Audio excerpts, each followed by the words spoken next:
But I'm here, I'm pleased to have the opportunity to introduce David Donohue, Senior Vice President of Innovation Solutions. Over the past 9 years, David has worked closely with LifeShare, a wholly owned subsidiary of Centene, to help expand on its civil rights mission to create the most empowering home and community-based supports and programming for people with intellectual and developmental disabilities. As part of this work, David is responsible for program and policy development, domestic and international market expansion, and communications.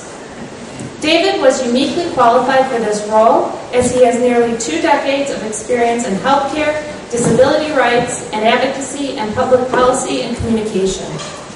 Over the course of his career, David has also worked with medical home and rehabilitation organizations focused in the field of developmental and physical disabilities and traumatic brain injury.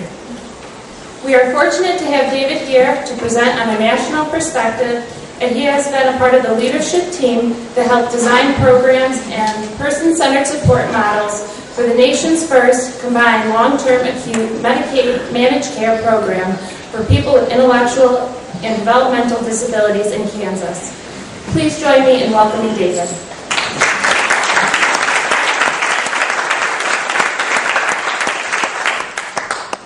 Good afternoon, everyone. Can everyone hear me? Great. So I have the enviable task of being the guy who comes on right after lunch. That's always good. I'm not one for sticking behind a podium, so I'm going to move around a little bit. So a couple things just to start off. LifeShare, for those of you who may or may not know, we are a provider. We were founded as a provider, so that's where our roots are.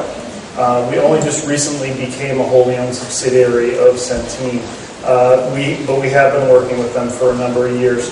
So just to kind of walk you through what I want to discuss today, I'll give you a little bit more background on LifeShare and Centene. My slides have a lot of information about Centene. Frankly, I just plan to blow through a lot of that because I think mostly from what I've seen here today and from talking with some folks, you're most concerned about how managed care might impact you as providers. So certainly if you have questions about Centene overall or LifeShare overall, I'm happy to answer those. But I want to kind of get to the meat of how we as Centene and LifeShare are building out managed care models for this population, and then also the trends and lessons learned, because I get a sense that's probably something pretty important to providers in general. So LifeShare, a little bit about us. We were founded in 1995 by these 3 people. Josh and Rachel Boynton are on the bookends there. Josh is our president and CEO and our founder. And that gentleman in the middle, his name is Ron. As a lot of you may know, New Hampshire was one of the first states in the nation, or the first state in the nation, to completely deinstitutionalize. And right around the time that was going on, Josh and Rachel were coming out of college. Josh had grown up in the disability world. He worked at Easter Seals for a number of years. And he was actually a job coach in high school. So they were very familiar with this. Rachel graduated and was a special education teacher, and Josh, coming out of school, was a social worker. So about that time that they graduated from school, they were approached by someone who said, "Hey, would you be interested in meeting this young man named Ron? Ron has lived in an institution pretty much all his life. He's being deinstitutionalized, and we're looking for a more home and community-based placement for him." So they met Ron. As Rachel likes to say, they fell in love with him immediately, and Ron moved in with them. They had no connection with Ron beforehand.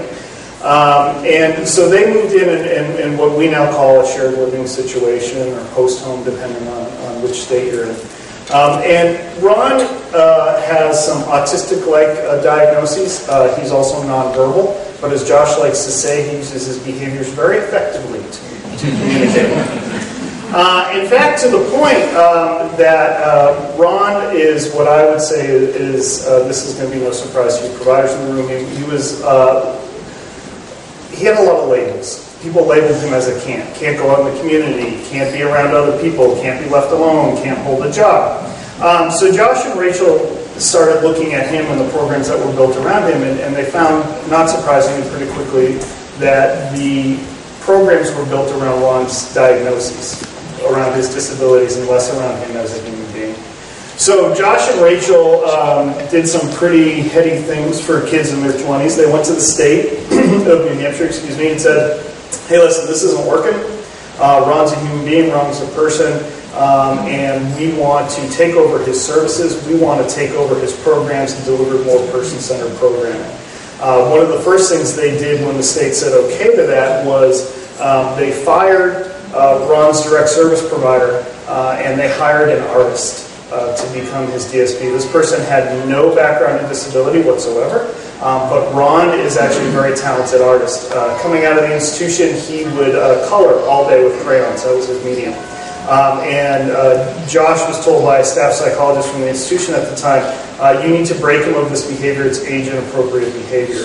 So to give you some background and hopefully give you a sense of what LifeShare is like, Josh went out and bought him more crayons and said, here you go, Ron, have at it. So Ron went from being a cant to actually, not too long after they hired this hippie artist DSP with no disability background, they opened an art co-op in Henniker, New Hampshire, which is a small college town.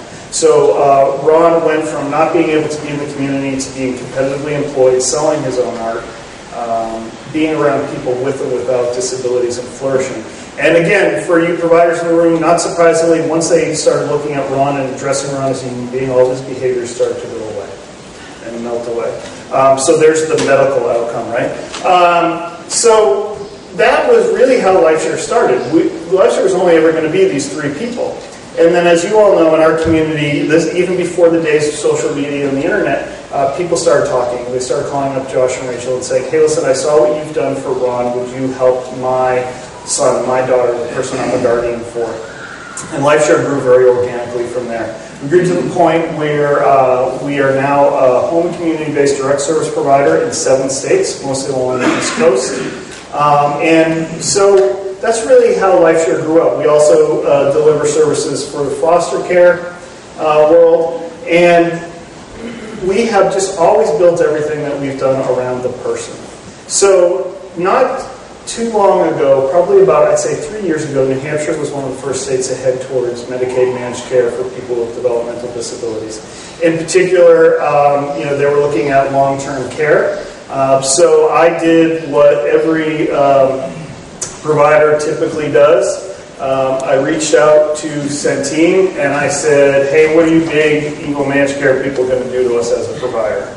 In fact, I reached out to all 3 MCOs. There were 3 MCOs in the state of New Hampshire. I am still waiting for calls back from the other 2. That is not a lie. That is about 3 years ago. Centene, I actually blindly sent an email to a guy I had never met, and I got a call back within 15 minutes. And really I approached them as, okay, we want to know more about managed care. Josh saw the trend coming. He wanted to be at the table than rather being on the menu, as he likes to say. So we started talking to Centene, and things just grew from there. One of the first things they did was they said to us, hey, listen, we know long-term care very well, but we don't know this population in particular. Centene's been around for about 30 years. They work with a number of different Medicaid populations, but they haven't worked with IDD. So they asked us to come in and help them build some programs. Just real quickly, our focus at LifeShare. Let me guess. So that sound to me says my flight's going to be delayed. All right. So I got here last night. Some folks told me there's a lot of good, fun stuff to do in the area. I may be coming to some of you saying, okay, what is that? So something tells me I'm not getting out. All right, so real quickly, LifeShare's focus has always been around long-term care, but obviously in the Medicaid world and managed care, they're focused on health. So, these are some things that aren't going to surprise any of the providers in the room. Obviously, from behavioral and medical challenges that our folks face, there's a lot of concerns. Dental, developing obesity, being at risk for over-medication. In our world, we call that medically restrained. That's what we personally call it, because I think we've all seen individuals who say, oh, that person's doing so well, and then we find out how many different medications they're on, and really they're in a walking coma. So they're doing really well, but they're doing well in a haze, and they're not living a full and complete life. So again, I'll go through these pretty quickly, but just to give you a scope on Centene, a lot of you have probably never heard of Centene. I had never heard of Centene before they came to New Hampshire. Centene brands locally, and they establish health plans locally. And I have actually found that to be very important. In New Hampshire, the health plan is known as New Hampshire Healthy Families. In Kansas, it's Sunflower Health Plan. Kansas, as I've learned, is the sunflower state. In Florida, it's Sunshine, so you can see a trend here. In New York, it'll probably be called, if we ever get here, it'll probably be the Empire Health Plan or something like that.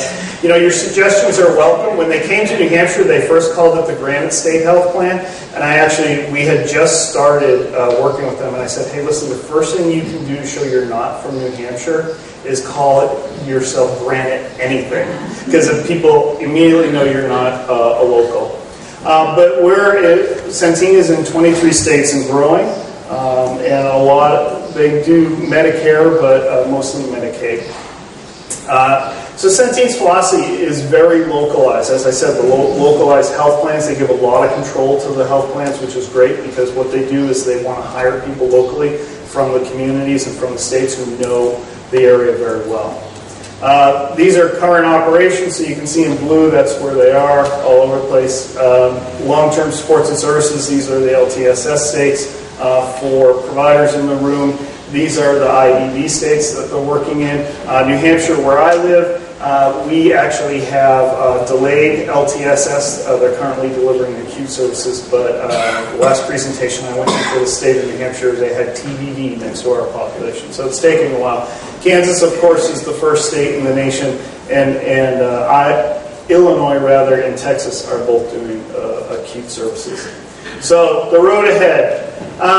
These are just a handful of states that we know are coming.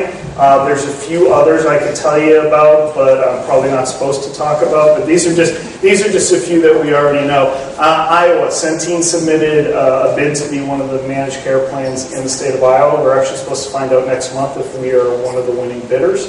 If we are, our implementation timeline is find out in August and implement in January of 2016. So about 5.5 months, a very, very aggressive implementation timeline. I'll talk a little bit more about timelines later on.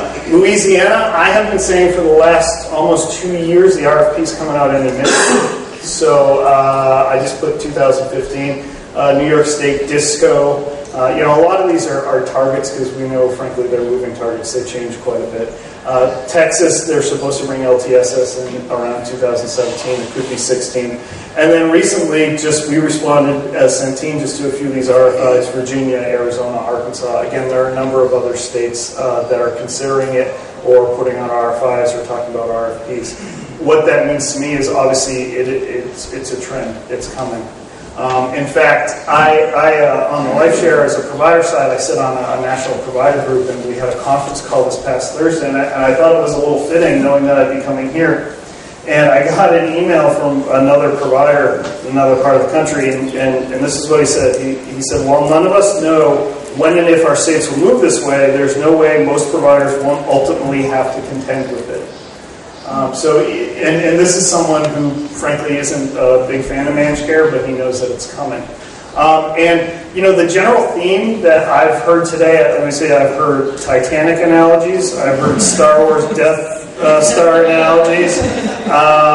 When I first got up here to speak, it was pouring down end of days rain. So, I'm here to tell you, I honestly, from a provider side, I see managed care as an opportunity. I see it as an opportunity to have better outcomes for the individuals we have supported.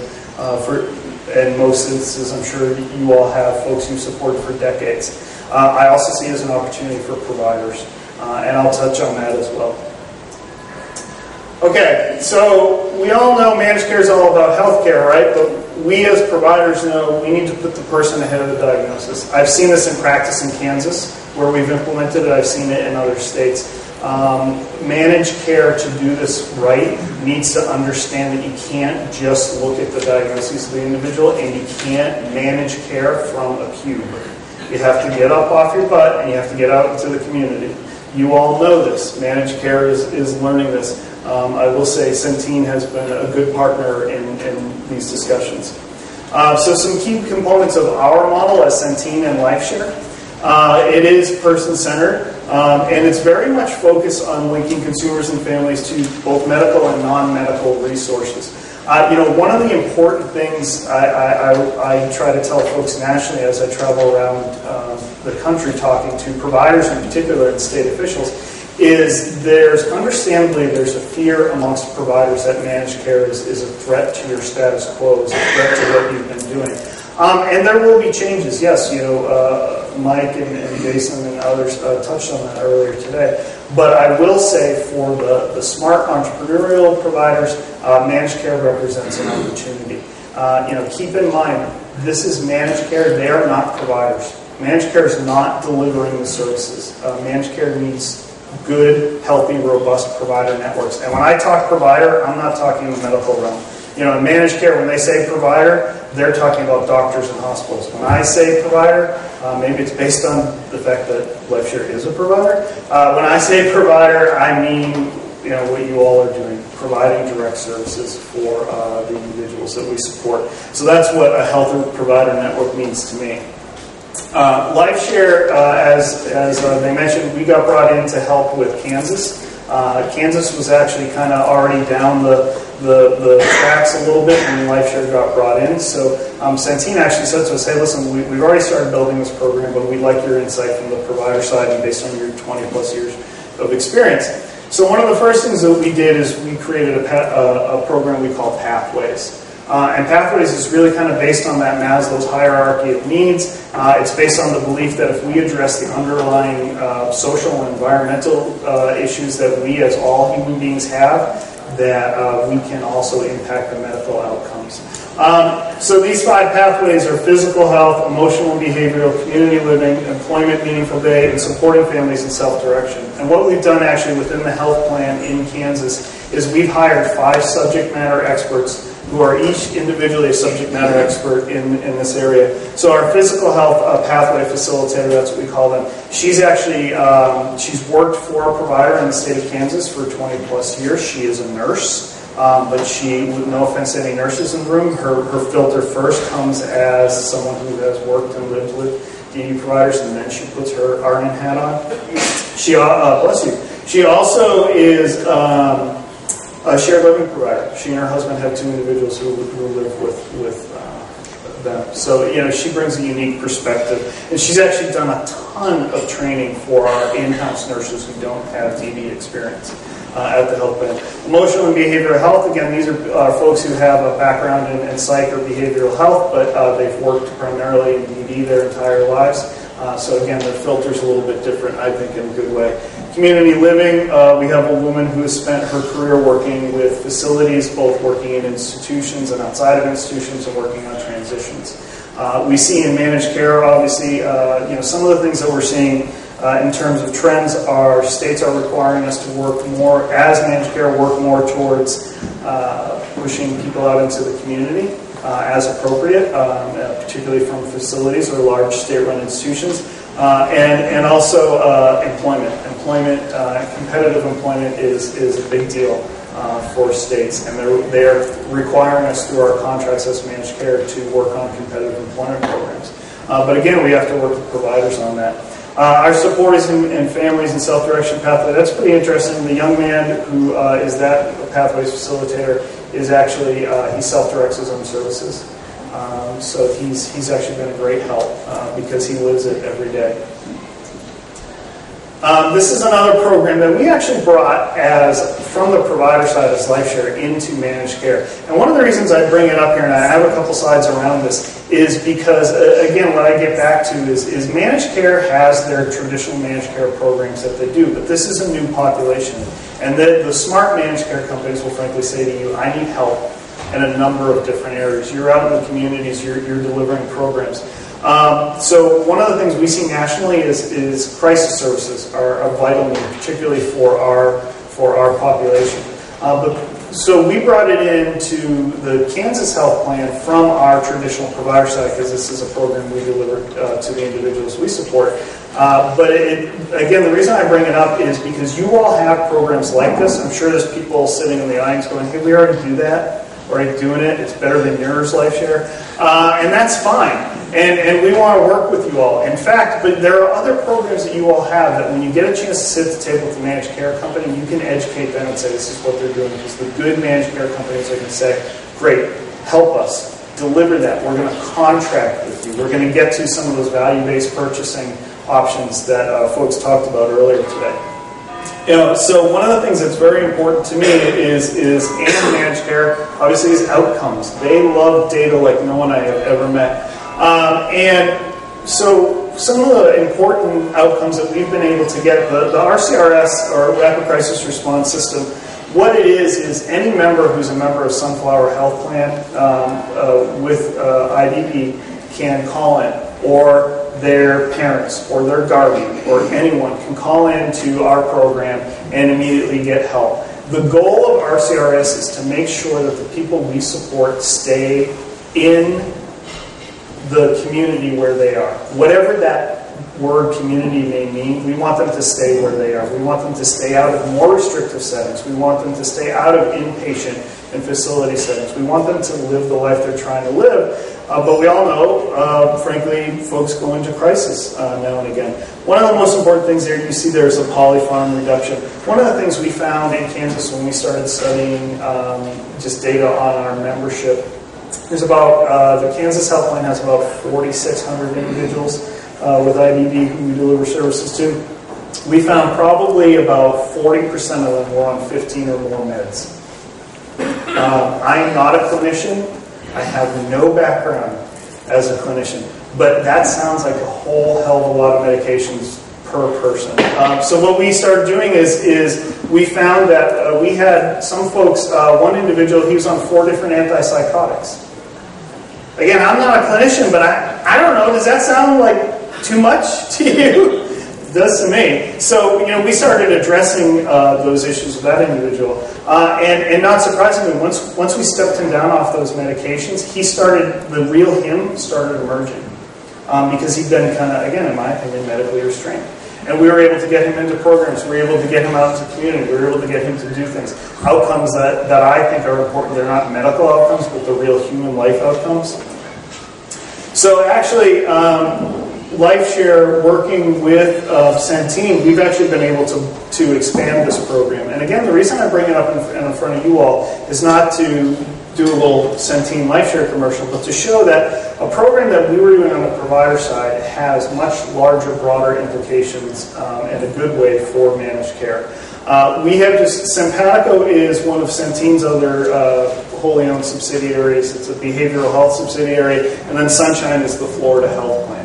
So one of the issues that both Simpatico and Sunshine were having in the state of Florida is what are known as Baker Acts. I had never heard of Baker Acts up until a few months ago, but really it's involuntary institutionalization, and most of it is around kids and the child welfare program. So again, what Sunshine and Simpatico were trying to do is keep these kids from being Baker Acted. It's actually a verb in Florida.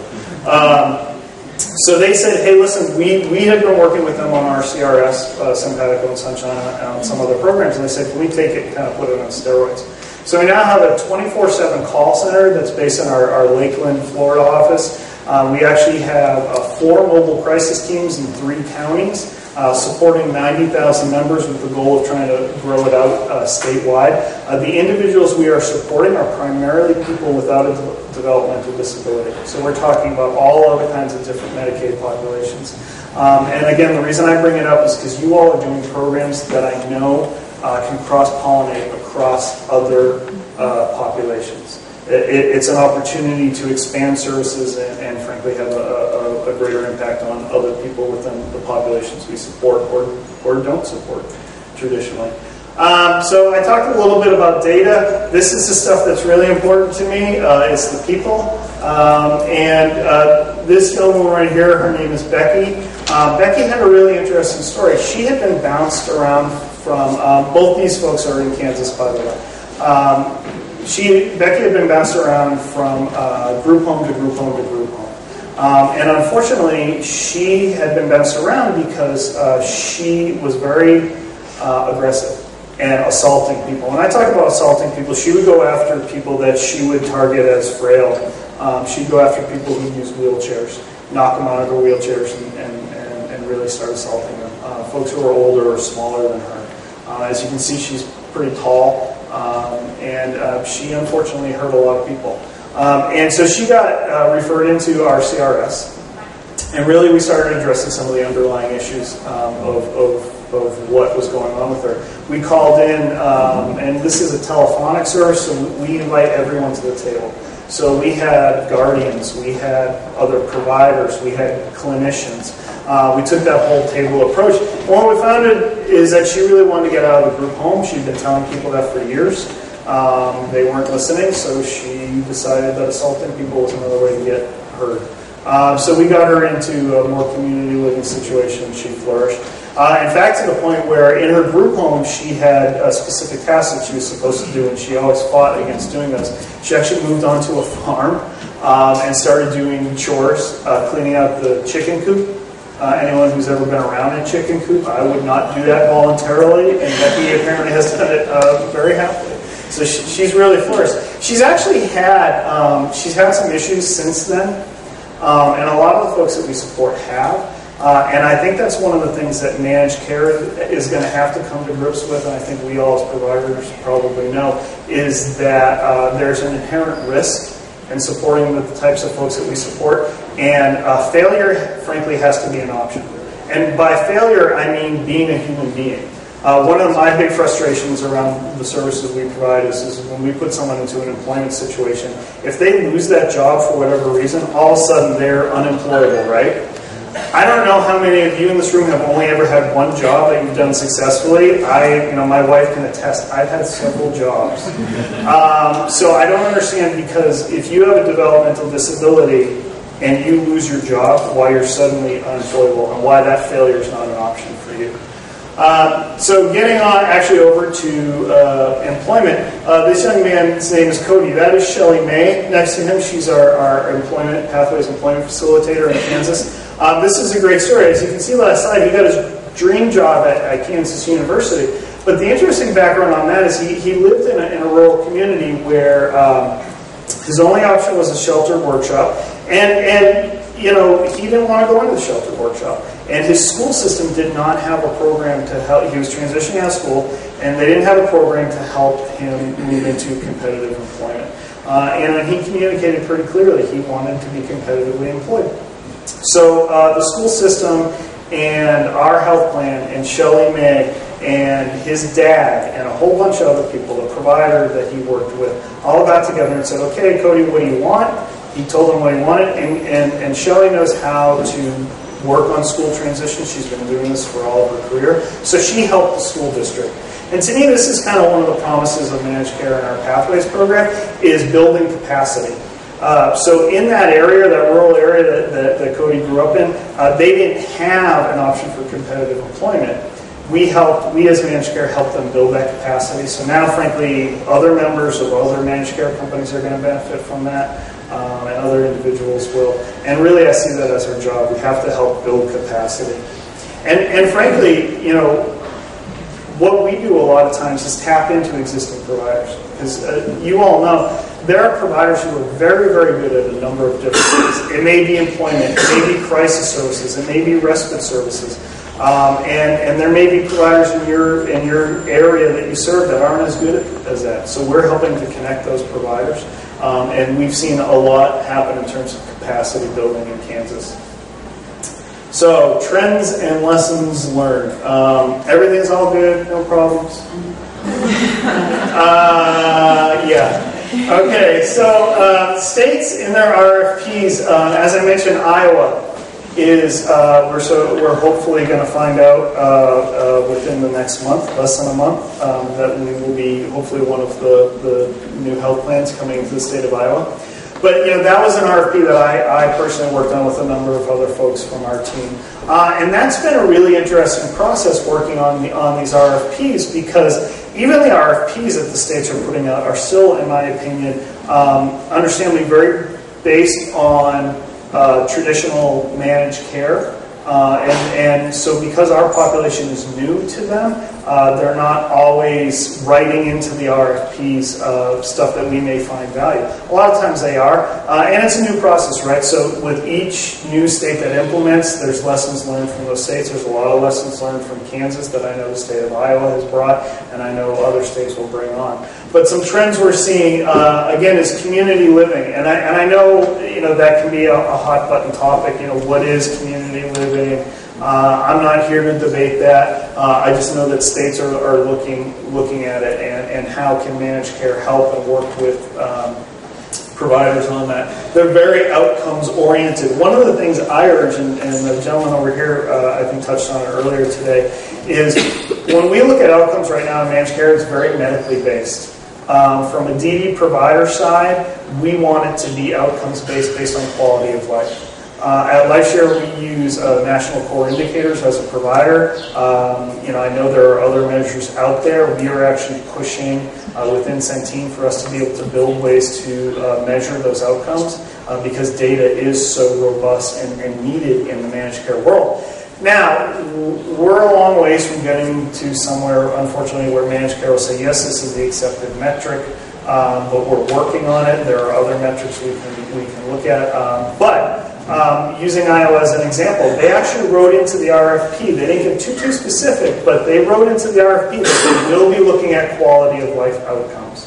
And I am so excited about that, because I think we as managed care, if we're in Iowa, and the state and providers can all sit down and hopefully come up with what those quality of life outcomes should be. Because I tell advocates all around the country when I talk to them, help me help you, make the state write it into our managed care contract. Because I believe the company I work with, LifeShare and Centene, I believe our hearts are in the right place, and we will do things that we know will help the individuals we support. But it sure as heck helps if I'm able to hold up the contract and say, we are contracted to do this. Quality of life, we have to do this. So until we start seeing those requirements more and more, it's going to be an uphill battle for all of us. Housing, we saw some folks touch on this. That's a trend we're hearing nationally. Diversion from facilities, competitive employment. One of the things we're seeing is case management and care coordination. That can be a hot button topic because that is typically one of the things that creates a status quo change for providers and MCOs. In the state of Iowa, they have 99 counties. They have a lot of county-based case management.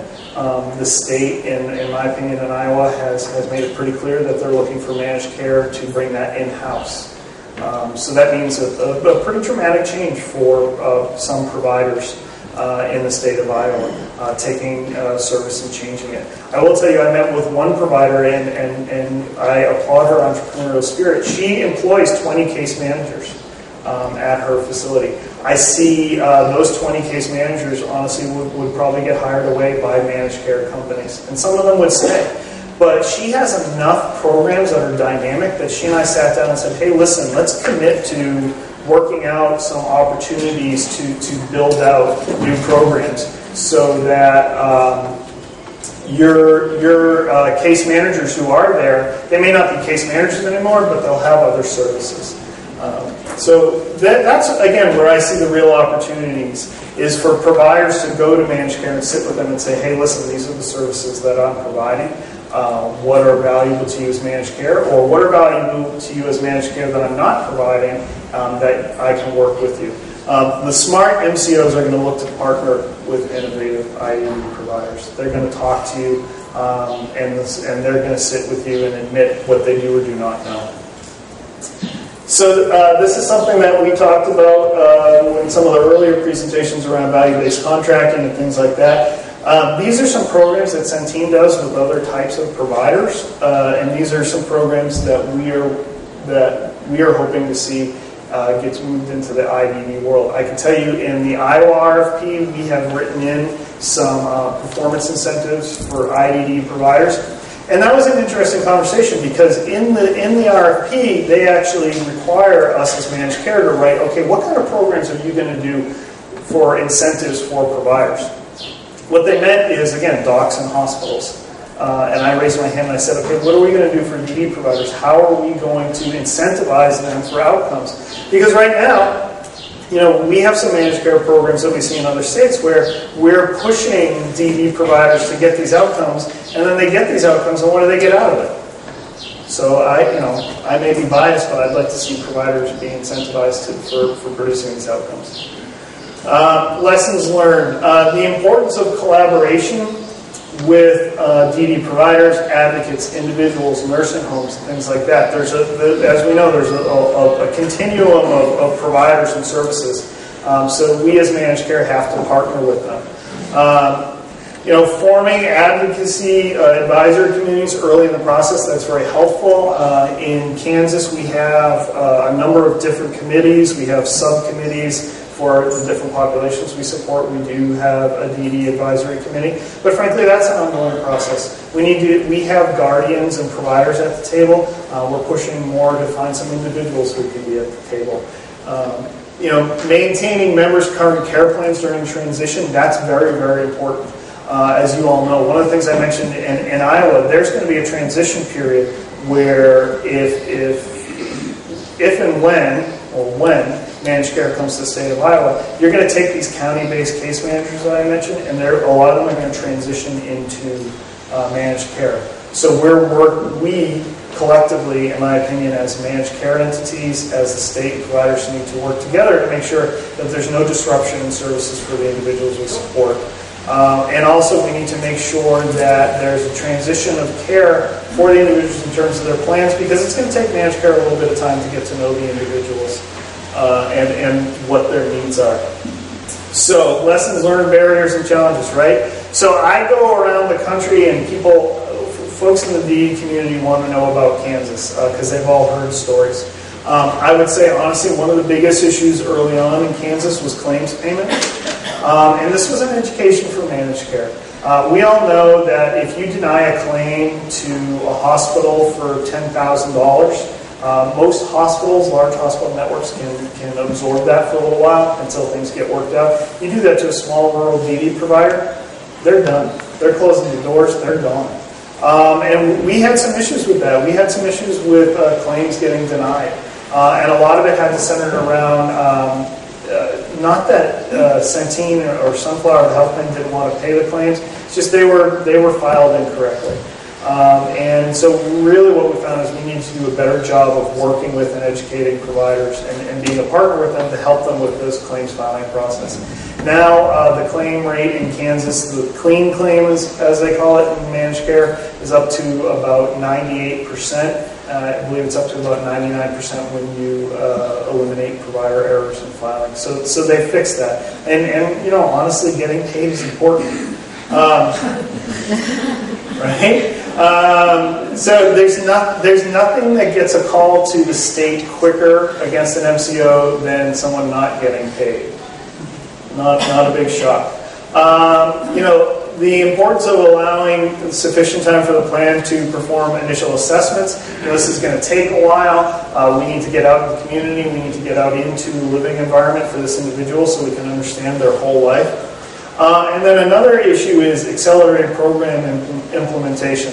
As I said, in Iowa, we're hoping to find out in August, and then we're expected to be up and ready and go live as a health plan in January 1, 2016, I believe. And that's not just for DD, that's for all Medicaid populations. That is a very, very aggressive timeline.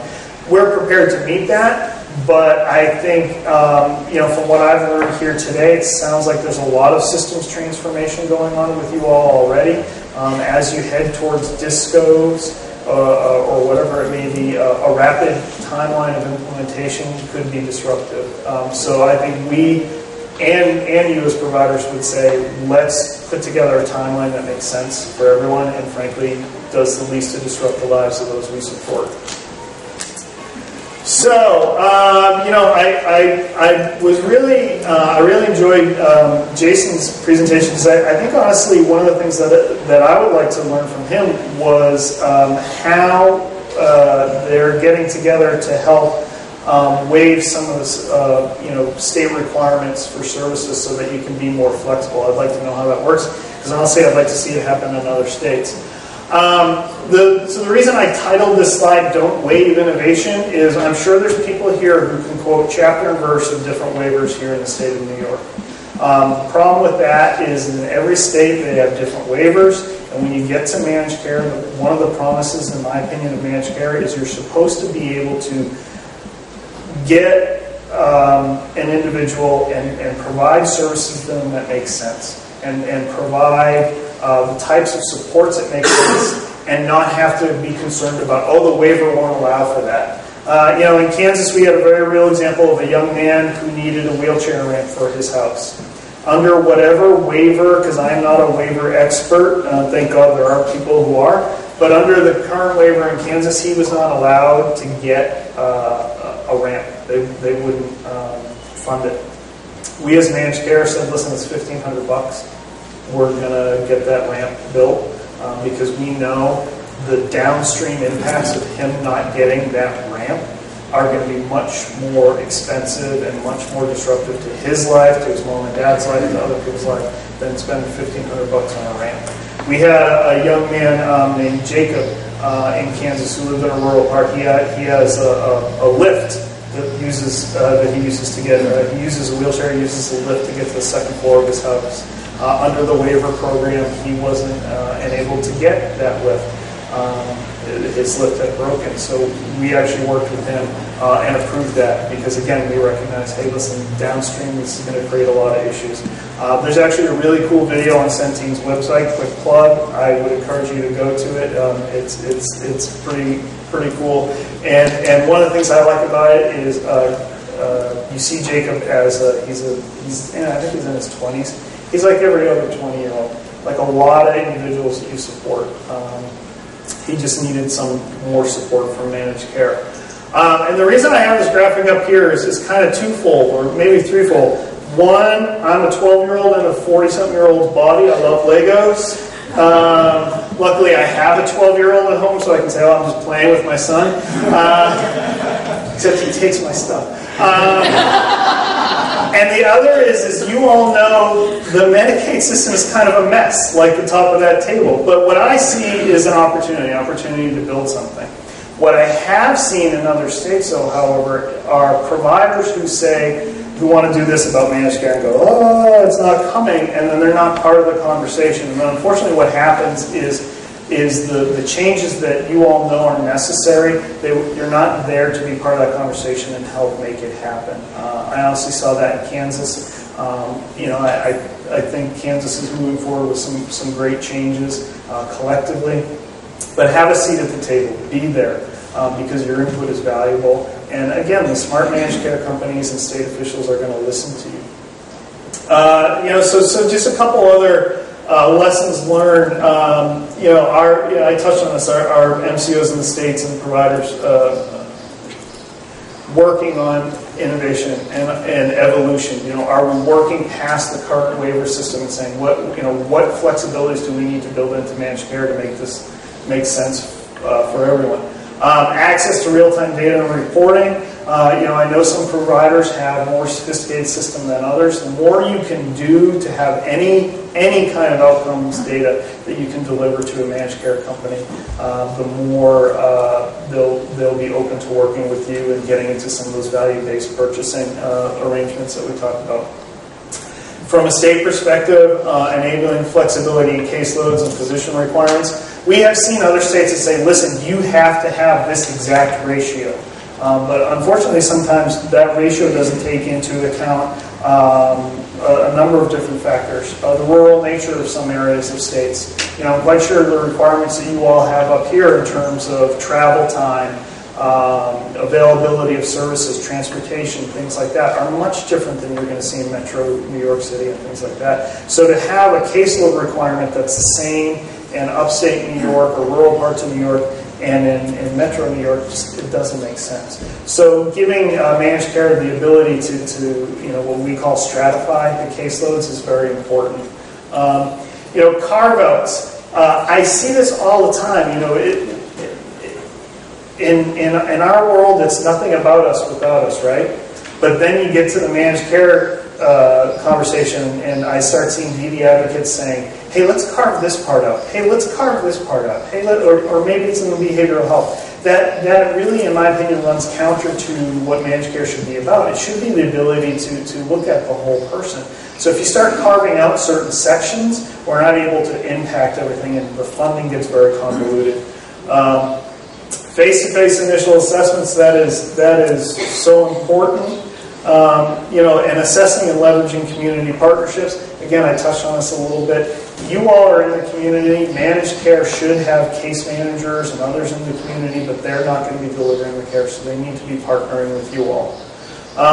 Empowering case managers. This is one of the things I think Centene does very, very well. They try to eliminate as much paperwork or requirements for the case managers to go talk to a manager as possible, so that these case managers can say, listen, this service that my member or the provider or the guardian or all of them are requesting makes sense, and I'm going to move forward with it. The young man Jacob that I mentioned, that was an example of that. His case manager in Kansas knew him very well, knew that this lift was necessary, and really frankly advocated for him and had good support within the plan. And then allowing creativity in care plan development. Again, this gets to the whole waiver thing.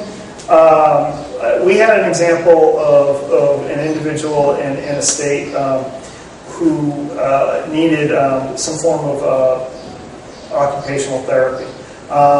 And he was going to therapy, and he had that therapy funded. And then what we found out was, he had limits on his funding, of course, because it was like, everything in our world works in increments, right? It drives me nuts. Like, I don't know how to do it. But he had only a limited amount of services that he could have per week and per month with this therapist. What we found out was this therapist actually worked at a local gym near where this individual lived. So we actually went forward to try and get him a gym membership, because then that way this individual would be able to go see his therapist as much as they want. Then he'd be out in the community. He'd be around other people who maybe do or do not have disabilities. He'd be more in a community living situation, more naturally supported. That wasn't allowed under the waiver. So we were actually going to save money by just getting him, $30 a month gym membership, and he could see his therapist as much as he wants. And as you all could probably tell anyone, we're going to start seeing all kinds of other great outcomes, because he's going to be in a community where he's around other people. And unfortunately, we weren't able to do that. So that is my speech on managed care. If there are any questions that you have, I'd be happy to answer them.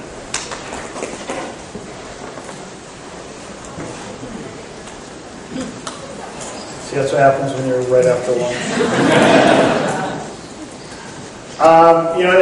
If there aren't any other questions, I will be around for a little bit if folks want to chat. I'll also say, I really do see it as an opportunity. It is disruptive to the current system. But the promise of managed care is that we're able to look at common sense approaches, things that make sense for the individuals. And that's really what it, in my opinion, should be all about. Yeah. David, I have a question.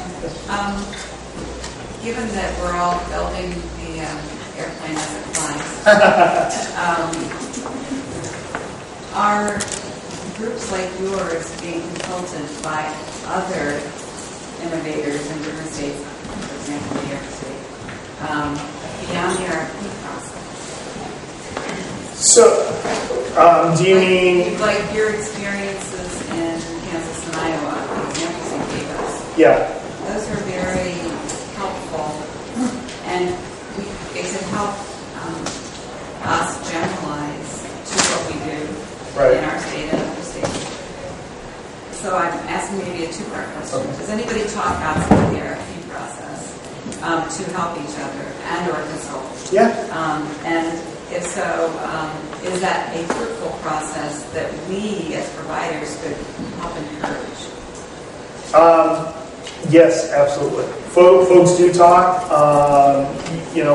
Now that LifeShare has been part of managed care for a while, obviously we're brought in. I was just recently in Virginia talking with some state officials. They asked us to come back to specifically talk about DD at some point. Just because as I said, they have the RFI out, so that's a long process. It's the Actually, I don't even think they have the RFI. It's like pre-RFI, then there's RFP, and then there's... So to me, that's an opportunity to really help frame it and use that experience.